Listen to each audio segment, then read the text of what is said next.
Michelle Prince, founder and CEO of Performance Publishing Group, making a difference one story at a time. We'll be shining the light on successful founders, entrepreneurs, business owners, and leaders that are getting results and making a difference. We'll talk about how they built their businesses, are creating movements, and leveraging the power of authority in their own lives. Be sure to stick around to the end of the show, and we'll reveal how you can be our next guest. Let's get started. Hey everybody, it's Michelle Prince with the Power of Authority Spotlight, where we're shining the light on successful entrepreneurs, business leaders, people that are just doing great things in the world, and they're leveraging their own authority to make a difference. And the guest that I have today, I've known for a very, very long time. I can't say enough amazing things about her, and I will. But let me first give you, this episode is brought to you by Performance Publishing Group. Performance Publishing Group provides top quality, comprehensive book publishing services for soon-to-be authors.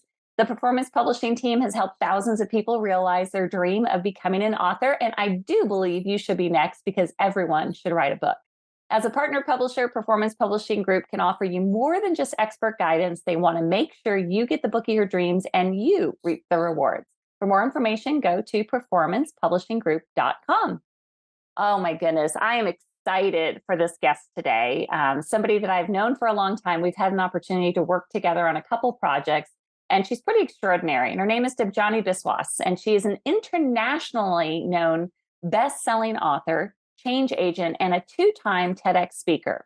She's the author of Us Too, Bridging the Global Gender Gap, Miserably Successful No More, Power of Stress, and Unleash the Power of Diversity, Multicultural Competence for Business Results. Her background is unique: a female engineer, a trusted advisor of CEOs, and a former Fortune 500 executive. Debjani brings a fresh perspective, the value of inclusion for business results. As a diversity and inclusion expert, she is regularly featured in the media on shows like ESPN, CBS, iHeart Radio. She holds a bachelor's in chemical engineering from IIT, an MBA in marketing, and an MS in OD, and is a certified executive coach. Her original inclusion frameworks are being used in 23 countries. Currently the CEO of Coachieve, LLC, she is the ACT Journalism Award winner and an NAPW Woman of the Year. She is sought after international keynote speaker who has powerfully impacted large corporate and conference audiences globally. And on top of all of that, she was recently named the top 10 influential leaders in 2021 and was received the award for Women Helping Women in 2022. Oh my goodness. Welcome, Debjani. Thank you so much. Thank you, Michelle. It's always such a pleasure. Very kind introduction. Thank you. Well, and obviously there's even more to your background that I know about that isn't even on that bio, because you've done so much throughout your life in corporate America, with what you're doing now with your own business. And so let's kind of start there. First, talk about what are you doing today to help. I know you're working a lot with executives and in corporate America, and then walk us through how you got there, the backstory. Thank you. So right now I've got sort of two tracks going. So there's one track, which is corporate, which is inclusive leadership, as in working with CEOs and C-suites in quarterly strategic planning retreats and offsites, coaching executives, C-suite executives on inclusive leadership. So that's sort of one track. And then the other track, which I sort of came by happenstance, I got laid off 10 years ago. And my son, who's just been such an amazing part of this journey, said, "You've been talking about writing a book for the longest time. So what are you waiting for?" And of course, Michelle, that's where you stepped in and you helped me, and you have helped partner publish, Miserably Successful No More and #Us Too, Bridging the Gender Gap. And so that's the second track. I did it more as a sort of hobby or something I wanted to do. As a female engineer, as an Asian, I've always been different. So I said, let me write about inclusion and equity. And it ended up that maybe the timing was right, or for some reason, the message struck a chord. And so now the other half of my time is doing keynotes on, bridging the gender gap, racial equity, some of the nonprofit work with schools and colleges. You mentioned the two TEDx talks, which is crazy. We've crossed 1 million views each, which sometimes I have to pinch myself. I'm like, I had to get laid off to get into this virtuous cycle. And, the domino effect of, my son saying something, a colleague connecting me to you. There's just so many points along the way. I just look back and I am really in disbelief sometimes of what's in the last 10 years. Well, and I feel like that's why you're so inspiring, to go from, well, let's put it this, you were awfully successful in corporate America, though. I mean, you were laid off, you said, but you had an incredibly successful run in engineering. But when you were laid off, I mean, for a lot of people, they think that that's it. Like, well, where do I go from here? And so for you to see you go from that, even just the years I've known you, to see you launch and really explode in so many different areas as a result, it's so inspiring. Thank you And so much, Michelle.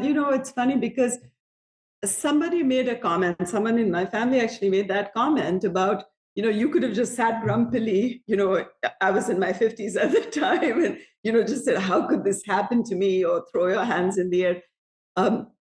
It's probably a strength as well as when it's overused, a weakness, but I'm like a bulldog. I mean, I will not give up. So I was almost annoyed to the point, well, okay, you rejected me. Well, let me show you. Was a little bit of and it was not personal. I was an executive at PepsiCo. It was not at all personal.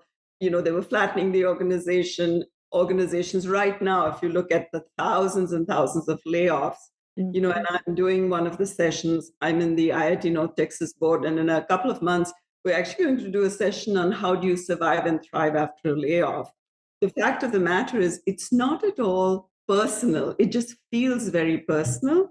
And the stubborn side of me said, I can give up or I can pivot. And fortunately, the stubborn side of me won. And so I just was determined. It was humiliating to be collecting unemployment checks and, it going from an executive in a Fortune 50 company, now I'm collecting unemployment checks. It was a very dramatic, two ends of a spectrum. Yeah. And I think that was the best lesson I could have learned, because I was perhaps becoming arrogant, and it taught me much needed humility. I needed that setback. I needed to not think I'm so great and to come back to reality. And it was so helpful. And the perspective you get on the other end of it, when you were writing Miserable, you already had a book before we met. So you were already out there as a published author. But when we started working together, you wrote Miserably Successful No More, which to this day is still one of my favorite titles. I think it's, when people ask me, like, give me an example of someone you've worked with that, has done great things, I usually give you as an example. Oh. But not necessarily just for the reasons of the book, but that title speaks, I think, to so many people, whether you're in corporate, whether you're maybe you're not in, you don't know what you want to do with your life, but you're miserable, right? You're trying, or you're chasing something that you think is going to give you happiness. Mm-hmm. And it's a conscious decision to say no more. Now, you may have been laid off and that maybe nudged you, but you could have gone back. You could have found something else to make you miserable again. It's ironic that you say that. You're almost prescient, because just around the time I had committed, I'm going to do my own, consulting firm and, founded Coachieve and everything else. I got this tremendously exciting and enticing offer to interview for this corporate position, like way beyond anything that I had done in corporate America. And I had to really sort of use a lot of self-control and say, I have chosen this path. I want the independence. There's a particular message I want to share, particularly bridging the gender gap. I have a message I want to share. And so I'm not going to apply for this not that I would have got it, but I'm not even applying, not getting into the interview process. I'm sticking to that course. So you're so great. I love that. And speaking of messages, so one of the ways, and the show's about building, building the power of authority and building your platform and all, but one of the ways that you really carried that message out beyond the book was through TEDx talks. Can you talk about that? Because you've had so much success in that area, and I know there's going to be even more coming. So let's talk about TEDx. Thank you so much, Michelle. So I had come up with this framework, which I call a bridge to sanity, the bridge to inclusion. And that framework, BRIDGE, it's an acronym. I love acronyms. So the BRI of the bridge is building and reinforcing inclusion. So that is increasing inclusion. The DGE of the acronym is destroying the guardrails of exclusion, because I suddenly realized that increasing inclusion is not the same as decreasing exclusion. It may sound like a yogi bearism, but it isn't. It's two dynamics. And so I was so lucky. I just applied in a few places, and I would say, lucky. Also, I worked hard. I think women often just attribute everything to luck. So yes, I was lucky and I worked hard. And I managed to get two TEDx talks within 3 weeks of each other. And so I was able to do one for the first part, BRI, and the other one for the DG. So they sort of dovetailed beautifully. And so one of them is TEDx Cape May, which is common ground on gender bias.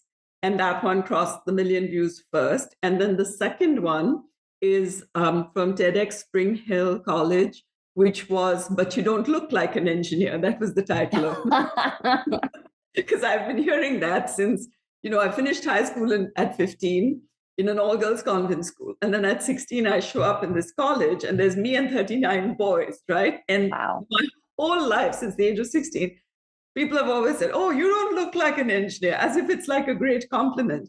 And Right. my thing is, so what does an engineer look like exactly? Right. It's such a stereotype. It is such a stereotype. Oh my gosh. And people are thinking you're a woman. So that's what's going through my mind. You don't look like one because you're a woman? Is that why? So those are my two TEDx talks. I'm just so excited that they both crossed a million views. My big goal is I want to speak at the Big TED conference. So this year in April, I'm going to attend TED 2023 in Vancouver as an attendee. I'm going to see what it's all about, but I'm just putting it out there in the universe that one day I want to speak at the Big TED conference. Well, I am believing you're going to get that, because here's the thing. What's the big deal about TED? Well, it's just giving you the opportunity to share something with more people. And this is a topic that people, first of all, need to hear about. But have you noticed over the last several years, there is such we're more attuned to what needs to be done. Yes. And I'm seeing this in corporate, because I still do some leadership coaching there too. And there's such a recognition of what should have been recognized a long time ago, in just in the last several years. And I think of you every time, and I think about your the business card book that you have, Bridge too, because that is exactly what it's just such a relevant topic now. So putting that back to the TEDx, that is why you need to be on the big TEDx stage. Oh, thank you. I hope to be. May your words come true. May I be on the big TED stage. I think part of it is I wanted because, it's sort of one of the high achievement and goals for me. But it's actually more than that. I really would like the message to spread. A million is mind-boggling for me, but a big TED speech means that probably it could be 5 or 10 or 50 million. And the fact of the matter is, a lot of times, a lot of this starts early in life. And so some of these messages have to do with the unconscious messaging we're giving our little girls and little boys about staying in gender stereotypes. And I haven't even mentioned the LGBTQIA spectrum. I mean, there's just so much norming around this whole area that is really the driving passion behind really a lot of people getting that message. Yes. Well, and think about all the people that do hear you and listen to you on a TEDx or see you on a TEDx talk will then be able to get your books that they wouldn't have necessarily known about, right? And in those books, there's so much great information.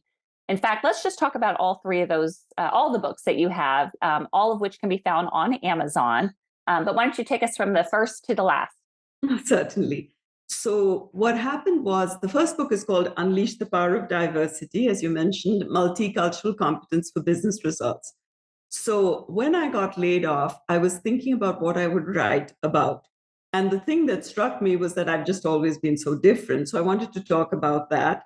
And for 20 years before that, every time I used to go to visit Greece or go someplace in Asia and something unusual or different happened, I would email myself. And I would give this as advice to future authors, because by the time I started writing the first book, I had literally hundreds of emails sent to myself. I went to Greece and everyone is called Jorge. So it was Jorge the grape and Jorge the olive. Jorge the grape ran the vineyard, Jorge the olive ran the olive. It was just so amazing. And it was just all these little intriguing different pieces of information. Yeah. Or I went to Meteora, which is these amazing cliffs where, James Bond movies were shot, and you still sit in this wooden pulley structure and they pull you up with ropes. And so every time I had these amazing experiences, I was emailing myself about whether being different works for you or being different works against you. So by the time I reached my first book, thought about it, I had so many materials, pages of materials to draw upon. So if anyone wants to write a book, I'll suggest just make it simple, whether it's a Word document or an email to you or whatever it is, because we tend to forget the nuances which make for a good book. So that was the first. Great advice. Yeah. Then the second one was, I had this epiphany, and that was when you and I started partnering, Michelle, when I realized that I had been an executive at a Fortune 50 company, and on paper, I should really have had it all, but I had been miserably successful, and I had not realized it. And I had lived a very stressful life. And so that's why the tagline is miserably successful no more, power over stress. So in that piece of it, what I was trying to do is go through, and I interviewed so many people who were experiencing high levels of stress, mostly successful people. And within that, I came through this acronym of STRESS and the things that one can do to recalibrate and make one's life less stressful. It's ironic because I've sort of made myself a little miserably successful, saying yes to a bunch of keynotes and this and that. And ironically, and then I thought to myself, okay, proof of the pudding. I actually went back and read some of the, miserably successful here. I actually read some of the chapters on the stress checklist. I actually went back and saw where I had fallen down in my own path and sort of picked myself up. So that was fun. And then the third one was #Us2. As you mentioned, a mini book. I did not think that #Us2, bridging the global gender gap, it was just an interesting thing about gender inclusion and the pay gap. And I have got not just the 2 TEDx talks we mentioned, but the number of keynotes, not just International Women's Day, but I mean, it's remarkable how far that mini book has taken. So there you have it. And the interesting thing, Michelle, is that the Audible versions of all these books, which is on Audible, Spotify, all these things, it seems like there's this movement. I'm still very old-fashioned and like to touch the pages of books and, mark things.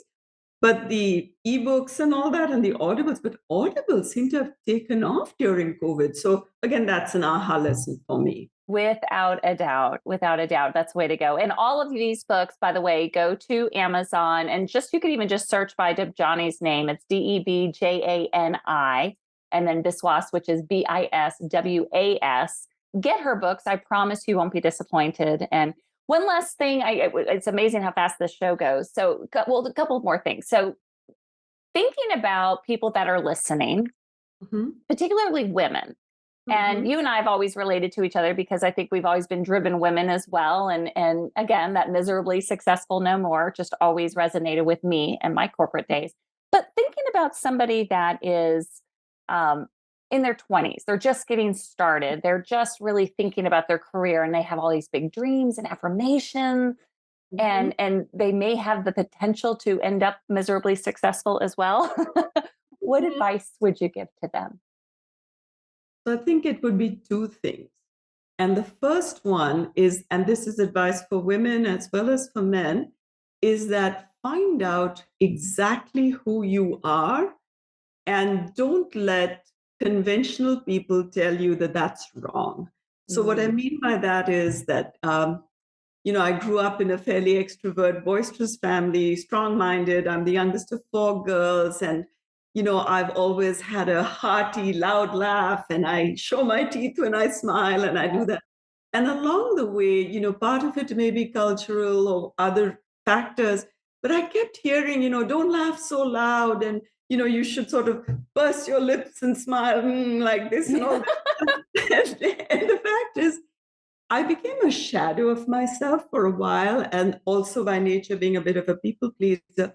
And so I think I've really come into my own when my give a damn has completely broken now. And I just if I feel like laughing loudly or whatever, and it's just a trivial example, but the fact is, this is who I am, warts and all. Embrace who you are, because I think that we hold ourselves back a lot with what people will say and think. And so that would be the first thing. And I think the second thing, and this one is specific for women, Shauna, our common friend, Yes. who we both love so much, she had told me about this book, which is Women Don't Ask. And it has been eye-opening for me that right now, even a simple thing like a keynote or facilitation or whatever it is, once I looked at the concepts of some of these things about women don't ask, we are terrible. And slippery slope of generalization. I'm sure there are some women who are fantastic negotiators, but by and large, I have not ever asked for raises. I have never asked, even with coaching, I started at one rate for years, I was continuing. And I have got this amazing advice from people, ask for more. And I suddenly decided, to put it to the test, at one moment in time, not very long ago.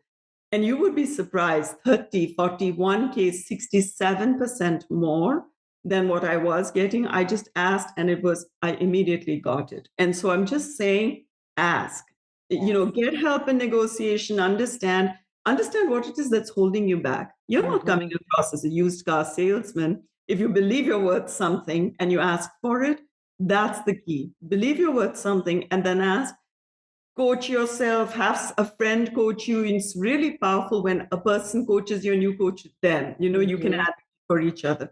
But don't hold yourself back because you don't believe you're sort of lucky to have a job, lucky to get paid a salary. Believe you're worth it and ask. That would be my specific piece of advice. That is incredible advice. And it's so true. I've always said that people will believe in you to the exact degree you believe in yourself. So if you don't think you're worthy of more money, then nobody else is going to think it. But if you put that number out there or whatever it is, and you believe it, that you're worth it, other people will be like, okay, well, yeah, I guess so. Yeah. So and if they don't, they're not the right people. That's right? exactly right. I love that. Well, I know you have so many great things in the future for you. I know we talked about this before the show, but let's put one more thing out there, as we did with the TEDx talk. What's one more, if you could set a dream or a goal for the next year, couple of years, what's one more bucket list item you want to cross off when it comes to your career? This is very personal. It's also pretty random. It's not really linked to what we've said. So early in my life, I was fortunate enough to get admission into Harvard twice. Once for my MBA, that was admission, and once it was actually a named fellowship it was a full scholarship actually, for my PhD in Harvard and in the School of Business. And for both reasons, for personal reasons, which I do not regret at all, I unfortunately, regretfully had to decline.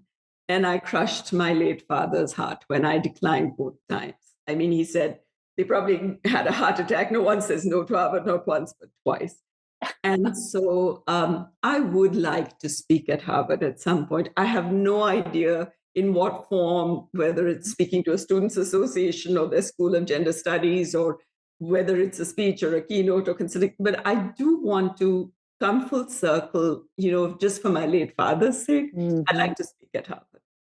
Okay, so anyone listening with connections, I'm telling you, we're all just a person or two away from where we all want to be in this world. So I love that. And going back to, you have a message that can help people at Harvard, in the US, in another country. So why wouldn't we help you get that message out? So thank you for sharing that. I know it was personal, but thank you for asking that. Usually when we do these interviews, it's all very professional, but that's the unique thing about you, is that you actually you get to the root of even this thing. I have never verbalized this on this kind of a format in my whole life. I mean, this happened, early career, in my 20s, and I have never verbalized this in an interview, podcast, TV, any of these things. So there you have it.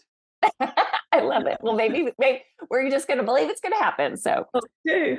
Oh, well, I just thank you so much for being on the show. Like I said, when we started, I am so, it's been such a journey with you and an honor to be a part of a small piece of it. But just to see you grow into everything you're doing is so awesome. And just keep inspiring these women and companies. And I'll bring you back on when you're ready to write your next book. How's that? That's a deal. Thank you so much. I want to end by thanking you so much for all that you've done. It's not a small bit of it. You have really helped me professionally and also as a very fine human being with a lot of integrity. So thank you very much. I so appreciate you. Thank you. I so appreciate that. All right, everybody, that is it for the Power of Authority Spotlight. Be sure to go to Amazon, get Debjani's books. You're going to love them. And for those of you listening with connections to TEDx or Harvard, reach out to Debjani. I know she's on LinkedIn. All right, we'll see you all next time. Thanks so much. Bye-bye.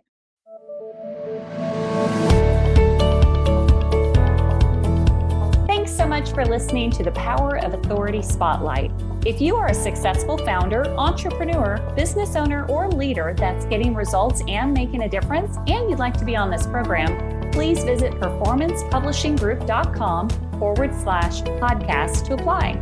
That's performancepublishinggroup.com/podcast. Also, if you got something out of this interview, please share this episode. Just do a quick screenshot with your phone and text it to a friend or post it on the socials. If you know someone that would be a great guest, tag them on social media to let them know about the show and include the hashtag #ThePowerOfAuthoritySpotlight. I love seeing your posts and guest suggestions. We are regularly putting out new episodes and content, so make sure you don't miss any episodes by subscribing. Your thumbs up, ratings, and reviews go a long way to help promote the show and mean a lot to me and my team. Want to know more? Go to our websites, performancepublishinggroup.com or michelleprince.com, and follow me on LinkedIn, Facebook, and Instagram. Thanks so much for listening, and we'll see you next time.